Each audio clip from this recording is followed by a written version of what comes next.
নাটোর জেলার লালপুরে গতকাল বিকেলে অনুষ্ঠিত হয়েছে তারুণ্য সমাবেশ। লালপুর শ্রী সুন্দরী পাইলট উচ্চ বিদ্যালয় মাঠে যুবদল ও ছাত্রদলের যৌথ আয়োজনে এই সমাবেশে জনতার ঢল নামে। অনুষ্ঠানে প্রধান অতিথি হিসেবে উপস্থিত ছিলেন সাবেক প্রতিমন্ত্রী ফজলুর রহমান পটলের ছেলে, ঢাকা মেডিকেল কলেজের সাবেক ভিপি এবং নাটোর জেলা বিএনপির সদস্য ডক্টর ইয়াসির আরশাদ রাজন। সম্মানিত সভাপতি, আসসালামু আলাইকুম ওয়া রাহমাতুল্লাহি ওয়া বারাকাতুহু। তিনি তার বক্তব্যে বলেন, শহীদ জিয়া জীবনবাজি রেখে যুদ্ধ করে দেশ স্বাধীন করেছেন। ওয়ালটন আবারও মিলিনিয়ার অফারে ওয়ালটন ফ্রিজ কিনে আপনিও হয়ে যেতে পারেন মিলিয়নিয়ার।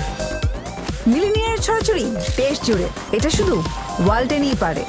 ডক্টর রাজন বিএনপির ভারপ্রাপ্ত চেয়ারম্যান তারেক রহমানের ৩১ দফা বাস্তবায়নের উপরও জোর দেন।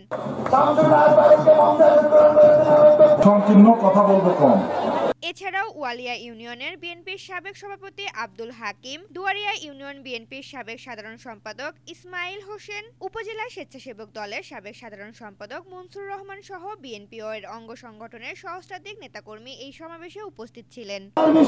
আমি দেখতে পাচ্ছি